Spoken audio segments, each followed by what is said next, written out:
Hi, good morning ಎಲ್ರಿಗೂ. ನಾವಿವತ್ತು ಪಾರ್ಕಿಗೆ ಹೋಗ್ತಾ ಇದ್ದೀವಿ. ಪಾರ್ಕಿಗೆ ಹೋಗೋ ರೋಡು ಈ ಥರ ಇದೆ. ಪಾರ್ಕಲ್ಲಿ ಏನೇನು ಮಾಡಿದ್ವಿ, ಏನೇನು ನೋಡಿದ್ವಿ ಅಂತ ನೋಡಿ.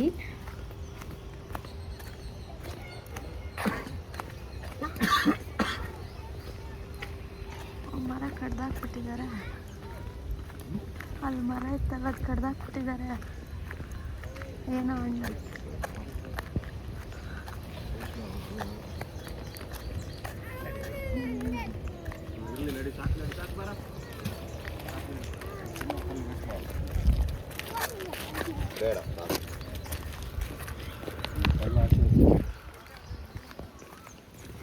ಸಪ್ರೇಟಾಗಿ ಮೀನು ಹಿಡಿತಿದ್ದಾರೆ ಅನ್ಸುತ್ತೆ. ಗೊತ್ತಿಲ್ಲದಂಗೆ ಹಿಡಿತಾ ಇದ್ದಾರೆ. ನಾವಿಲ್ಲ ಆಟ ಆಡ್ತಿದ್ದೀವಿ ಅಂತ ಹೇಳ್ತಾರೆ.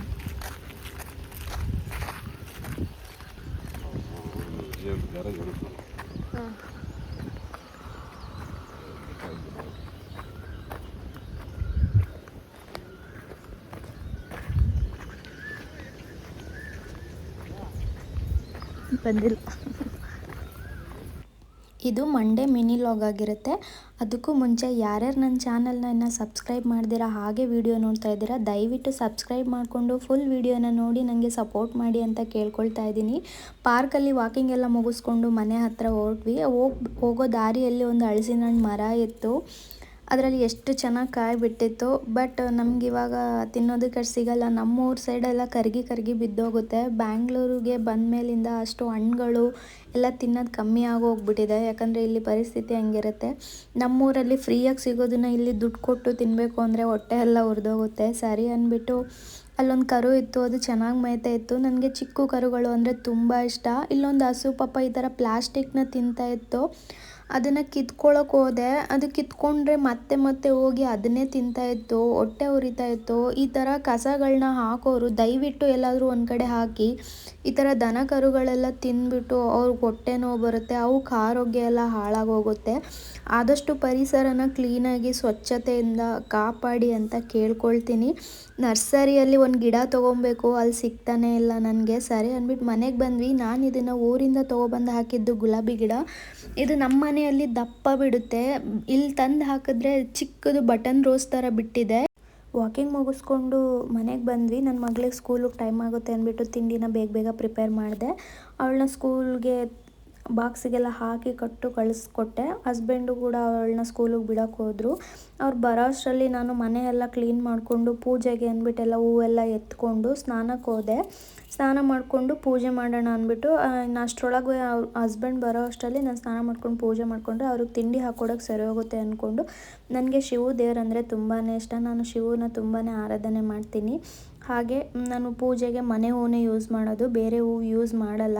ನಾನು ಮುಡ್ಕೊಂಡಿರೋ ಹೂವು ಬಂದು ನನ್ನ ಸಿಸ್ಟರ್ ಕೊಟ್ಟಿದ್ರು ನನಗೆ, ಊರಿಂದ ಅವ್ರ ಅಮ್ಮ ಕಳಿಸಿದ್ರು ಅಂದ್ಬಿಟ್ಟು. ನಾನು ಪೂಜೆ ಮಾಡಿ ಮುಗಿಸೋ ಅಷ್ಟರಲ್ಲೇ ಹಸ್ಬೆಂಡ್ ಬಂದರು. ಅವರಿಗೆ ತಿಂಡಿ ಹಾಕ್ಕೊಡೋಣ ಅಂತ ಹೋದೆ. ನಾನು ತಿಂಡಿ ದೋಸೆಗೆ ಮಾಡ್ಕೊಂಡಿದ್ದರಿಂದ ಅವ್ರಿಗೆ ದೋಸೆ ಯಾವಾಗ್ಲೂ ಅಷ್ಟೇ ಗರಿಯಾಗಿ ಕ್ರಿಸ್ಪಿಯಾಗಿ ಇರಬೇಕು ಮತ್ತು ಬಿಸಿದೇ ತಿನ್ನಬೇಕು. ಅವರಿಗೆ ಒಟ್ಟಿಗೆ 3-4 ಹಿಂಗೆ ಹಾಕ್ಕೊಟ್ರೆ ಅವ್ರಿಗೆ ತಿನ್ನೋದಕ್ಕೆ ಇಷ್ಟ ಆಗಲ್ಲ. ಸೊ ಅವ್ರಿಗೆ ಯಾವ ಥರ ಇಷ್ಟನೋ ಅದೇ ಥರ ನಾನು ಒಂದೊಂದೇ ಹಾಕ್ಕೊಟ್ಟೆ ದೋಸೆನ. ಅವರು ತುಂಬ ಇಷ್ಟಪಟ್ಟು ತಿಂದರು. ಎಲ್ಲೋ ಹೊರಗಡೆ ಹೋಗಿದ್ದರಿಂದ ಅವರು ಟೈಮ್ ಜಾಸ್ತಿನೇ ಆಗಿತ್ತು ಪಾಪ. ಬೇಗ ತಿಂದ್ಬಿಟ್ಟು ಹೋದರು. ನಾನು ತಿಂಡಿಗೆ ಅಂದ್ಬಿಟ್ಟು ಅವ್ರಿಗೆ ಜ್ಯೂಸು ಮತ್ತು 2 ದೋಸೆ ಹಾಕ್ಕೊಟ್ಟೆ. ಒಟ್ಟಿಗೆ ಹಾಕ್ಕೊಟ್ರೆ ತಣ್ಣಗಾಗುತ್ತೆ ಅಂದ್ಬಿಟ್ಟು ದೋಸೆನ ತಿನ್ಕೊತಾ ಇದ್ದರು. ಮತ್ತು ನಾನು ಇನ್ನೊಂದು ದೋಸೆ ಹಾಕ್ಬಿಟ್ಟು ಅವರಿಗೆ ತಿಂಡಿಗೆ ಹಾಕ್ಕೊಟ್ಟೆ. ತಿಂದ್ಬಿಟ್ಟು ಅವ್ರು ಹೊರಟ್ರು. ಟೈಮ್ ಆಗಿತ್ತು ಅಂದ್ಬಿಟ್ಟು ಬೇಗ ತಿಂದ್ಬಿಟ್ಟು ಅವ್ರು ಹೊರಟ್ರು. ಸರಿ ನನಗೂ ತಿಂಡಿ ಅವ್ರು ಹೋದ್ಮೇಲೆ ನಾನು ತಿಂಡಿನ ಹಾಕ್ಕೊಂಡೆ. ನಾನೊಂದು 2 ದೋಸೆ, ಒಂದು ಸೆಟ್ ದೋಸೆ ಥರ ಹಾಕ್ಕೊಂಡಿದ್ದೆ. ಇದು ನಂದು ಇವತ್ತಿನ ತಿಂಡಿ. ಹಸ್ಬೆಂಡು ಟೈಮ್ ಆಯ್ತು ಅಂದ್ಬಿಟ್ಟು ಹೋದರು. ನಾನು ಅವ್ರಿಗೆ ಫಸ್ಟ್ ಹಾಕ್ಕೊಟ್ಟೆ. ಅವ್ರು ತಿಂದ್ಬಿಟ್ಟು ಅವ್ರು ಹೋದರು. ಅವ್ರ ಜೊತೆ ಕುತ್ಕೊಂಡು ತಿನ್ನೋಕ್ಕಾಗಲಿಲ್ಲ. ಅವ್ರಿಗೆ ಹಾಕ್ಕೊಟ್ಮೇಲೆ ಅವ್ರು ಹೋದ್ಮೇಲೆ ನಾನು ಅವ್ರನ್ನ ಕಳಿಸ್ಬಿಟ್ಟು ನಾನು ಹಾಕ್ಕೊಂಡು ತಿಂತಾಯಿದ್ದೀನಿ. ಇದು ಸೊಪ್ಪು ಸಾರು. ನನ್ನ ಸಿಸ್ಟರ್ ಅವ್ರ ಊರಿಂದ ಅವ್ರ ಅಪ್ಪ ಅಮ್ಮ ಕಳಿಸ್ಕೊಟ್ಟಿದ್ರು ಅಂತ ಕೊಟ್ಟಿದ್ದು. ನಾಟಿ ಸೊಪ್ಪು ಸಾಂಬಾರು ಟೇಸ್ಟು ಸೂಪರಾಗಿದೆ. ನಾನು ಹೆಸರು ಕಾಳು ಮತ್ತು ತೊಗರಿಬೇಳೆ ಎಲ್ಲ ಹಾಕಿ ಮಾಡಿದ್ದೀನಿ. ಹೆಸರು ಕಾಳು ಹಾಕಿರೋದಕ್ಕೆ, ಅದು ಸೊಪ್ಪು ನಾಟಿ ಸೊಪ್ಪಾಗಿರೋದಕ್ಕೆ ಟೇಸ್ಟು ತುಂಬಾ ಚೆನ್ನಾಗಿದೆ. ನಾನು ದೋಸೆಗೆ ಕಾಯಿ ಚಟ್ನಿ ಮಾಡ್ಕೊಂಡಿದ್ದೀನಿ. ಆಲೂಗಡ್ಡೆ ಪಲ್ಯ ಮಾಡೋಣ ಅಂದ್ಕೊಂಡೆ. ಆಲೂಗಡ್ಡೆ ಖಾಲಿ ಆಗಿತ್ತು. ದೋಸೆ ಸಕ್ಕತ್ತಾಗಿ ಬಂದಿದೆ. ಹಸ್ಬೆಂಡ್ಗೆ ಕ್ರಿಸ್ಪಿಯಾಗಿ ಹಾಕ್ಕೊಡ್ಬೇಕು, ಗರಿ ಗರಿ ಅನ್ನೋ ಥರ ಹಾಕ್ಕೊಡ್ಬೇಕು. ಅವ್ರಿಗೆ ಹಾಗೆ ಹಾಕ್ಕೊಟ್ಟೆ. ನಾವು ದೋಸೆ ಹಾಕ್ಕೊಂಡು ಬಿಸಿ ಬಿಸಿ ತಿನ್ನಬೇಕು. ಒಟ್ಟಿಗೆ ಹಾಕ್ಕೊಂಡು ತಿನ್ನೋಕ್ಕೆ ಚೆನ್ನಾಗಿರಲ್ಲ. ಅವರು ಬರೀ ಟೈಮ್ ಆಗುತ್ತೆ ಅಂತ ಹೇಳಿದ್ರು. ಬೆಳಗ್ಗೆ ಎದ್ದು ಎಲ್ಲೋ ಒಂದು ಒಳ್ಳೆ ಕೆಲಸಕ್ಕೆ ಹೋಗಿದ್ರು. ಸಕ್ಸಸ್ ಆಗಲಿ ಅಂತ ಅಂದ್ಕೊತಾ ಇದ್ದೀನಿ. ನಮ್ಮ ಅತ್ತೆ, ಮಾವ ಮತ್ತು ಹಸ್ಬೆಂಡ್ 3 ಜನನೂ ಹೋಗಿದ್ರು. ನಾನು ಹೋಗಿರಲಿಲ್ಲ. ಫಸ್ಟ್ ನೀವು ಹೋಗಿ ಎಲ್ಲ ನೋಡಿ ಮಾಡಿ ಎಲ್ಲ ಸಕ್ಸಸ್ ಆದರೆ ನಾನು ಆಮೇಲೆ ನೋಡ್ತೀನಿ ಅಂತ ಹೇಳಿಬಿಟ್ಟು ಕಳಿಸಿದೆ. ಹೋಗಿ ಬಂದಿದ್ದಾರೆ. ಅವರು ಹೋಗೋ ಅರ್ಜೆಂಟಲ್ಲಿ ಅದ್ರ ಬಗ್ಗೆ ನನ್ನ ಹತ್ರ ಮಾತಾಡೋಕ್ಕಾಗಿಲ್ಲ. ಯಾಕಂದರೆ ಅವರಿಗೆ ಶೋರೂಮ್ಗೆ ಹೋಗೋದಕ್ಕೆ ಟೈಮ್ ಆಗಿತ್ತು. ಹೋದರು. ಒಳ್ಳೆಯದಾಗಲಿ ಅಂತ ಕೇಳ್ಕೊತೀನಿ ಅಷ್ಟೇ. ನಾನು ತಿಂಡಿ ತಿಂತೀನಿ, ನೀವು ತಿಂಡಿ ತಿನ್ಕೊಂಬನ್ನಿ. ಬಾಯ್. ತಿಂಡಿ ತಿಂದಮೇಲೆ ನಾನು ರೆಡಿಯಾಗಿದ್ದೆ. ಇದು ನನ್ನ ಇವತ್ತಿನ ಔಟ್ಫಿಟ್ಟು. ನಂದು ಯೂಟ್ಯೂಬಲ್ಲಿ ಒಂದು ಎಡವಟ್ ಆಗಿತ್ತು, ಅದಕ್ಕೆ ಹಳೆ ವೀಡಿಯೋನ ಡಿಲೀಟ್ ಮಾಡಿಬಿಟ್ಟಿದ್ದೀನಿ. ಅದೇನೋ ಒಂದು ಮಿಸ್ಟೇಕಾಗಿ ನಾನೇನು ಮಾಡಬೇಕಂತ ಮಾಡಿದ್ದಿಲ್ಲ, ಬಟ್ ಅದು ಯೂಟ್ಯೂಬಿಂದ ಇದಾಗಿತ್ತು. ಅದಕ್ಕೆ ನಾನು ಭಗವತ್ ಓದಿರೋದನ್ನು ಸಪ್ರೇಟ್ ಅಪ್ಲೋಡ್ ಮಾಡಿದ್ದೀನಿ. 2 ಡೇಸ್ ಆದಮೇಲೆ ಓದ್ತಾ ಇದ್ದೀನಿ. ನನಗೆ ಫ್ರೀ ಇರಲಿಲ್ಲ. ಇವತ್ತು ಶ್ಲೋಕ 3 ಓದಬೇಕು. ಓದೋಣ.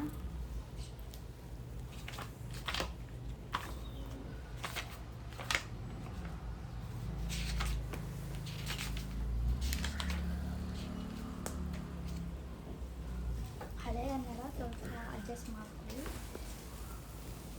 ಪಾಶ್ಯತ ಪಾಂಜು ಪುತ್ರಾಣಂ ಆಚಾರ್ಯ ಮಹಾತಿ ಚಮುಂ ವ್ಯೂಂಡ ದೃಪದ ಪುತ್ರೇಣ ಶಿವ ಶಿಷ್ಯೇಣ ದಿಮಾತ. ಭಗವದ್ಗೀತಾ ಯಥಾರೂಪ. ನೋಡಿರಿ, ಈ ಪಾಂಡುಪುತ್ರರ ಗುರುಗಳೇ ಮಹತ್ತಾದ ಸೇನಾ ಬಲವನ್ನು ವ್ಯೂಹ ರಚನೆಯಲ್ಲಿರುವ ದೃಪದನ ಮಗನಿಂದ ನಿಮ್ಮ ಶಿಷ್ಯನಾದ ಬಹಳ ಬುದ್ಧಿವಂತನಾದ. ಅನುವಾದ: ಆಚಾರ್ಯರೇ, ನಿಮ್ಮ ಚತುರ ಶಿಷ್ಯನಾದ ದೃಪದನ ಮಗನು ಕೌಶಲದಿಂದ ವ್ಯೂಹರೂಪವಾಗಿ ರಚಿಸಿರುವ ಈ ಪಾಂಡುಪುತ್ರರ ಸೈನ್ಯವನ್ನು ನೋಡಿ. ಇವಾಗ ಭಾವಾರ್ಥ: ವ್ಯವಹಾರ ಚತುರನಾದ ದುರ್ಯೋಧನನು ಶ್ರೇಷ್ಠ ಬ್ರಾಹ್ಮಣ ಸೈನ್ಯಾಧಿಪತಿಯಾದ ದ್ರೋಣಾಚಾರ್ಯರ ದೋಷಗಳನ್ನು ಎತ್ತಿ ತೋರಿಸಲು ಬಯಸಿದ. ಅರ್ಜುನನ ಹೆಂಡತಿ ದ್ರೌಪದಿ, ಅವಳ ತಂದೆ ದೃಪದ, ದ್ರೋಣಾಚಾರ್ಯರಿಗೂ ದೃಪದನಿಗೂ ಒಂದು ರಾಜಕೀಯ ಕಲಹವಾಯಿತು. ಕಲಹದ ಫಲವಾಗಿ ದೃಪದನು ಒಂದು ಮಹಾಯಾಗವನ್ನು ಮಾಡಿ ದ್ರೋಣಾಚಾರ್ಯರನ್ನು ಕೊಲ್ಲಬಲ್ಲ ಮಗನನ್ನು ಪಡೆಯುವ ವರವನ್ನು ಗಳಿಸಿದ. ಇದು ದ್ರೋಣಾಚಾರ್ಯರಿಗೆ ಚೆನ್ನಾಗಿ ತಿಳಿದಿತ್ತು. ಆದರೂ ದೃಪದನ ಮಗ ಧೃಷ್ಟದ್ಯುಮ್ನನಿಗೆ ಯುದ್ಧ ವಿದ್ಯೆಯನ್ನು ಕಲಿಸಲು ಅವರಿಗೆ ಒಪ್ಪಿಸಿದಾಗಿ ಉದಾರ ಮನಸ್ಸಿನ ಬ್ರಾಹ್ಮಣರಾಗಿ ಅವರು ತಮಗೆ ತಿಳಿದ ಎಲ್ಲ ಅಸ್ತ್ರಶಸ್ತ್ರ ರಹಸ್ಯಗಳನ್ನು ಅವನಿಗೆ ಹೇಳಿಕೊಡಲು ಹಿಂದೆಗೆಯಲಿಲ್ಲ. ಕುರುಕ್ಷೇತ್ರ ರಣಭೂಮಿಯಲ್ಲೀಗ ಧೃಷ್ಟದ್ಯುಮ್ನನು ಪಾಂಡವರ ಪಕ್ಷವನ್ನು ಸೇರಿದ್ದ. ಸೇನಾವ್ಯೂಹದ ರಚನೆಯ ಕಲೆಯನ್ನು ದ್ರೋಣಾಚಾರ್ಯರಿಂದ ಕಲಿತು ಈಗ ಅವನೇ ವ್ಯೂಹ ರಚನೆ ಮಾಡಿದ್ದ. ದ್ರೋಣಾಚಾರ್ಯರು ಸಮರದಲ್ಲಿ ಎಚ್ಚರದಿಂದಿದ್ದು ಯಾವ ರೀತಿಯಲ್ಲಿಯೂ ದಿಗಿ ಸಡಿಲಿಸದಂತೆ ಇರಬೇಕೆಂಬ ಉದ್ದೇಶದಿಂದ ದುರ್ಯೋಧನನು ಅವರ ಅಪ್ಪನ್ನು ಅವನಿಗೆ ತೋರಿಸಿಕೊಟ್ಟ. ಅವನಿಗೆ ಮತ್ತೊಂದು ಉದ್ದೇಶವೂ ಇತ್ತು. ದ್ರೋಣಾಚಾರ್ಯರು ತಮ್ಮ ಪ್ರಿಯ ಶಿಷ್ಯರಾಗಿದ್ದ ಪಾಂಡವರ ವಿಷಯದಲ್ಲಿ ಇದೇ ರೀತಿ ಉದಾರವಾಗಿರಬಾರದು ಎಂದು ಎತ್ತಿ ಹೇಳಲು ಬಯಸಿದ. ಅರ್ಜುನನಂತೂ ದ್ರೋಣಾಚಾರ್ಯರ ಅತ್ಯಂತ ಪ್ರೀತಿಪಾತ್ರನಾದ ಮತ್ತು ಲಕ್ಷ್ಮ ಬುದ್ಧಿಯ ಶಿಷ್ಯ. ಯುದ್ಧದಲ್ಲಿ ಅಂತಹ ಔದಾರ್ಯ ತೋರಿಸಿದರೆ ಸೋಲಾಗುತ್ತದೆ ಎಂದು ದುರ್ಯೋಧನನು ಎಚ್ಚರಿಸಿದ. ಶ್ಲೋಕ 4. ಅತ್ರ ಶೂರ ಮಹೇಶ್ವಾಸ ಭೀಮಾರ್ಜುನಸಮ ಯದಿ ಯಾಯುಧಾನೋ ವಿರಾಟಶ್ಚ ದ್ರುಪದಶ್ಚ ಮಹಾರಥಂ. ಇಲ್ಲಿ ವೀರರು ಮಹಾವೀರರು ಭೀಮ ಅರ್ಜುನನಿಗೆ ಸಮನರಾದ ಯುದ್ಧದಲ್ಲಿ ಯುಯುಧಾನನು ವಿರಾಟನು ಕೂಡ ದೃಪದನ ಸಹ ಮಹಾಯೋಧ. ಅನುವಾದ: ಹೋರಾಟದಲ್ಲಿ ಭೀಮಾರ್ಜುನರಿಗೆ ಸಮನರಾದ ಅನೇಕ ವೀರ ಬಿಲ್ಲಾಳುಗಳು ಈ ಸೈನ್ಯದಲ್ಲಿದ್ದಾರೆ. ಯುಯುಧಾನ, ವಿರಾಟ ಮತ್ತು ದೃಪದರಂತಹ ಮಹಾರಥರಿದ್ದಾರೆ. ಭಾವಾರ್ಥ: ದ್ರೋಣಾಚಾರ್ಯರಿಗೆ ಯುದ್ಧ ಕಲೆಯಲ್ಲಿದ್ದ ಮಹಾಶಕ್ತಿಯ ಎದುರಿನಲ್ಲಿ ಧೃಷ್ಟದ್ಯುಮ್ನನು ಬಹುದೊಡ್ಡ ತಡೆಯೇನೂ ಆಗಿರಲಿಲ್ಲ. ಆದರೆ ಆತಂಕವನ್ನುಂಟು ಮಾಡಬಲ್ಲ ಇತರರು ಅನೇಕರಿದ್ದರು. ಅವರಲ್ಲಿ ಪ್ರತಿಯೊಬ್ಬರೂ ಭೀಮಾರ್ಜುನರಷ್ಟೇ ದುರ್ಜಯರಾಗಿದ್ದರಿಂದ ಕೌರವರ ಜಯಕ್ಕೆ ಅಡ್ಡಿಯಾಗಬಲ್ಲರೆಂದು ದುರ್ಯೋಧನನು ಅವರನ್ನು ಹೆಸರಿಸುತ್ತಾನೆ. ಅವನಿಗೆ ಭೀಮಾರ್ಜುನರ ಶಕ್ತಿಯ ಅರಿವಿತ್ತು. ಆದ್ದರಿಂದ ಅವನು ಇತರರನ್ನು ಅವರೊಂದಿಗೆ ಸೋಲಿಸಿದನು. ಶ್ಲೋಕ 5. ದೃಷ್ಟಕೇಶ್ಚಾಕಿತಾನಂ ಕಾಶಿರಾಜಶ್ಚ ವೀರ್ಯವಾನ್ ಪುರುಜಿತ್ ಕುಂತಿಭೋಜಶ್ಚ ಶೈಬ್ಯಶ್ಚ ನರಪುಂಜವಂ. ದೃಷ್ಟಕೇತು ಚಕಿತಾನ ಕಾಶಿರಾಜ ಕೂಡ ಮಹಾಬಲಶಾಲಿಯಾದ ಪುರುಜಿತನು, ಕುಂತಿಭೋಜನು ಮತ್ತು ಶೈಬ್ಯನು ಮತ್ತು ಮಾನವ ಸಮಾಜದಲ್ಲಿ ಶ್ರೇಷ್ಠನಾದ. ಅನುವಾದ: ದೃಷ್ಟಿಕೇತು, ಚೇಕಿತಾನ, ಕಾಶಿರಾಜ, ಪುರುಜಿತ್, ಕುಂತಿಭೋಜ ಮತ್ತು ಶೈಬ್ಯನಂತಹ ಮಹಾನ್ ವೀರರು ನರಂಪುಗವರು ಇದ್ದಾರೆ. ಶ್ಲೋಕ 6. ಯುಧಾಮನುಶ್ಚ ವಿಕ್ರಾಂಸ್ತ ಉತ್ತಮಭೋಜಾಶ್ಚ ವೀರ್ಯವಾನ್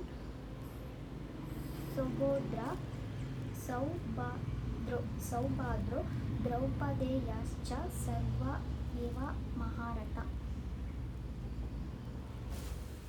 ಯುಧಾಮನುಷ್ಯವು ಮತ್ತು ಮಹಾಬಲಶಾಲಿಯಾದ ಉತ್ತಮಭೋಜನು ಮತ್ತು ಮಹಾಬಲಿಷ್ಠನಾದ ಸುಭದ್ರೆಯ ಮಗನು, ದ್ರೌಪದಿಯ ಪುತ್ರರು ಮತ್ತು ಎಲ್ಲರೂ ನಿಶ್ಚಯವಾಗಿಯೂ ಮಹಾರಥಿಕರಾದ.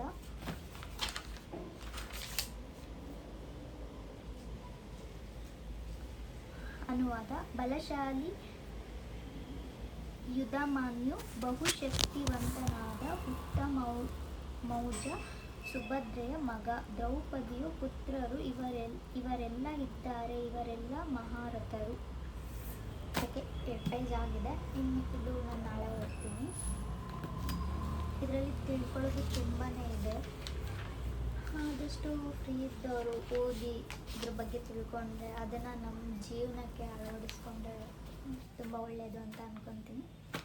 ಓಕೆ, ನಾನು ಮತ್ತೆ ಸಿಗ್ತೇನೆ. ಇನ್ನು ನನ್ನ ಮಗಳನ್ನ ಸ್ಕೂಲಿಂದ ಕರ್ಕೊಂಬಂದೆ. ತುಂಬ ದಿನದಿಂದ ಕೇಳ್ತಾ ಇದ್ಲು ಡ್ಯಾನ್ಸ್ ಕ್ಲಾಸಿಗೆ ಸೇರ್ಸಮ್ಮ ಅಂತ. ಹೋಗಿ ಎನ್ಕ್ವೈರಿ ಎಲ್ಲ ಮಾಡ್ಕೊಂಡ್ಬಂದ್ವಿ. ಡೆಮೋಗೆ ನಾಳೆ ಬರೋಕ್ಕೆ ಹೇಳಿದ್ದಾರೆ. ಹೋಗಿ ಕರ್ಕೊಂಡೋಗಿ ಅವಳನ್ನ ಜಾಯಿನ್ ಮಾಡಿಸ್ಬೇಕು. ನಮ್ಮ ಮನೆ ಹತ್ರ ರೋಡು 2 ಇತ್ತು. ಇನ್ನೊಂದು ಕಡೆ ಹೋಗಿದ್ವಿ, ಟಾರ್ ರೋಡ್ ಹಾಕ್ಬಿಟ್ಟಿದ್ದಾರೆ. ಸಿಕ್ಕಾಪಟ್ಟೆ ಇಷ್ಟ ಆಯಿತು. ರೋಡ್ ಈ ಥರ ಕ್ಲೀನಾಗಿದ್ದರೆ ಓಡಾಡೋದಕ್ಕೂ ಚೆನ್ನಾಗಿರುತ್ತೆ, ಮನಸ್ಸಿಗೂ ನೆಮ್ಮದಿ ಇರುತ್ತೆ. ಸರಿ, ಮನೆಗೆ ಬಂದುಬಿಟ್ಟು ಬಟ್ಟೆ ಎಲ್ಲ ಒಣಗಾಕಿದ್ದೆ. ತುಂಬ ಅಂದರೆ ತುಂಬಾ ಗಾಳಿ ಇತ್ತು. ಏನೋ ಆಷಾಢ ಗಾಳಿ ಅಂತಾರಲ್ಲ ಆ ಥರ ಸಖತ್ತು ಗಾಳಿ. ಬಟ್ಟೆಗಳೆಲ್ಲ ಹಂಗಂಗೆ ನುಲ್ಸ್ಕೊಂಡು ಹೋಗ್ಬಿಟ್ಟಿತ್ತು. ಬಟ್ಟೆಗಳನ್ನೆಲ್ಲ ಎತ್ತಾಕ್ಕೊಂಡು ಕ್ಲೀನಾಗಿ ಮಡ್ಚಿಡೋಣ ಅಂತ ಎತ್ಕೊಂಬಂದೆ ಒಳಗಡೆ. ಅದು ಬಿಡಿಸೋದಕ್ಕೆ ಆಗ್ತಾ ಇರಲಿಲ್ಲ, ಅಷ್ಟು ನುಲ್ಸ್ಕೊಂಡ್ಬಿಟ್ಟಿತ್ತು ಗಾಳಿಗೆಲ್ಲ ಬಟ್ಟೆಗಳು. ಬಂದು ಒಳಗಡೆ ಇನ್ನು ಬಟ್ಟೆ ಎಲ್ಲ ಹಾಗೆ ಇಟ್ಟರೆ ಮತ್ತೆ ಅದು ಹಂಗೆ ಅಲ್ಲೇ ಧೂಳೆಲ್ಲ ಹಾಕ್ಬಿಡುತ್ತೆ. ಸರಿ, ಅದನ್ನು ಮುಗಿಸ್ಕೊಂಬಿಡೋಣ, ಅವಾಗೆ ಮುಗಿಸ್ಕೊಂಬಿಟ್ರೆ ಒಳ್ಳೇದಲ್ಲ. ಅದನ್ನು ಪೆಂಡಿಂಗ್ ಮಾಡ್ಕೊಂಡು ಹೋದರೆ ಮತ್ತೆ ಅದು ಹಾಗೆ ಪೆಂಡಿಂಗ್ ಆಗೇ ಇರುತ್ತೆ. ಇವಾಗ ಮಡಚಿಲ್ಲ ಅಂದರೆ ಮತ್ತೆ ಅದು ನಾಳೆವರೆಗೂ ಹಾಗೇ ಇರುತ್ತೆ. ಸರಿ ಅಂದ್ಬಿಟ್ಟು ಜಾಸ್ತಿ ಬೇರೆ ಇತ್ತು ಬಟ್ಟೆಗಳು. ಅದನ್ನೆಲ್ಲ ಕ್ಲೀನಾಗಿ ಮಡಚಿಟ್ಟೆ. ನಾನು ಬಟ್ಟೆ ಯಾವ ರೀತಿ ಮಡಚೋದು ಶರ್ಟ್ಗಳನ್ನೆಲ್ಲ ಅಂದ್ಬಿಟ್ಟು ನಾನು ಹಳೆ ವೀಡಿಯೋದಲ್ಲಿ ತೋರಿಸ್ಕೊಟ್ಟಿದ್ದೀನಿ. ಆ ಥರ ಮಡಚಿಡಿ ಬಟ್ಟೆಗಳನ್ನ, ತುಂಬ ಚೆನ್ನಾಗಿರುತ್ತೆ. ಅದು ಐರನ್ ಮಾಡಿರೋ ಥರನೇ ಇರುತ್ತೆ. ಎಸ್ಪೆಷಲಿ ಹಸ್ಬೆಂಡ್ ಬಟ್ಟೆಗಳು ನಾನು ಐರನ್ ಎಲ್ಲ ಮಾಡಲ್ಲ, ಅಷ್ಟು ಟೈಮ್ ಇರಲ್ಲ. ಪಾಪ ಅವ್ರಿಗೆ ಮಾಡಿಕೊಟ್ರೆ ಒಳ್ಳೆಯದು. ನನಗೆ ಐರನ್ ಎಲ್ಲ ಮಾಡಿಕೊಡೋ ಅಷ್ಟು ಟೈಮ್ ಇರಲ್ಲ. ಏನಾದರೂ ಫಂಕ್ಷನ್ನು ಅದು ಇದು ಇದ್ದರೆ ಆವಾಗ ಮಾಡಿಕೊಡ್ತೀನಿ. ಬೇರೆ ಟೈಮಲ್ಲೆಲ್ಲ ಹಾಗೆ ಹಾಕ್ಕೊಂಡು ಹೋಗ್ತಾರೆ. ಸೊ ಅದಕ್ಕೆ ನಾನು ಮಡಚಿಡ್ಬೇಕಾದ್ರೇ ಕ್ಲೀನಾಗಿ ಅದು ಸುಕ್ಕೆಲ್ಲ ಇರೋದನ್ನೆಲ್ಲ ಕ್ಲೀನಾಗಿ ಮಡಚಿಡ್ತೀನಿ. ಅವ್ರ ಬಟ್ಟೆಗಳನ್ನ ಮಾತ್ರ ನಾನು ಕ್ಲೀನಾಗಿ ಮಡಚಿಡ್ತೀನಿ. ನನ್ನ ಬಟ್ಟೆಗಳು ಹೆಂಗಿದ್ರು ಓಕೆ, ನಾನೇನು ಮನೇಲೇ ಇರ್ತೀನಲ್ಲ, ನನ್ನ ಯಾರು ನೋಡಬೇಕು, ಎಲ್ಲಿ ಹೋಗ್ತೀನಿ. ಸೊ ಬಟ್ಟೆ ಎಲ್ಲ ಮಡಚಿಟ್ಟಿದ್ದಾಯಿತು. ಅಷ್ಟರಲ್ಲಿ ನನ್ನ ಮಗಳು ಬಂದು ಅಮ್ಮ ಟೀ ಮಾಡಿಕೊಡು ಅಂತ ಕೇಳಿದ್ಲು. ಬಟ್ಟೆ ಮಡಿಸ್ತಾ ಇದ್ದೀನಮ್ಮ, ಆಮೇಲೆ ಮಾಡಿಕೊಡ್ತೀನಿ ಅಂದೆ. ಸರಿಮ್ಮ ಅಂದ್ಬಿಟ್ಟು ಅವಳೇ ಹೋಗಿ ಮಾಡ್ಕೊಂಬಂದ್ಲು. ವೀಡಿಯೋ ಮಾಡ್ತೀನಿ ಅಂದ್ಬಿಟ್ಟು ಇಟ್ಬಿಟ್ಟು ಓಡೋಗ್ಬಿಟ್ಲು ಅವಳು. ವೀಡಿಯೋ ನಂದು ಮಾಡಬೇಡ ನೀನು ಮಾಡ್ಕೊ ಅಂದ್ಕೊಂಡು. ಸರಿ ಟೀ ಕುಡಿತಾ ಇದ್ದೀನಿ. ಓಕೆ ಗೈಸ್, ನನ್ನ ಮಗಳು ಟೀ ಮಾಡಿಕೊಟ್ಟಿದ್ದಾಳೆ, ಕುಡಿತಾ ಇದ್ದೀನಿ.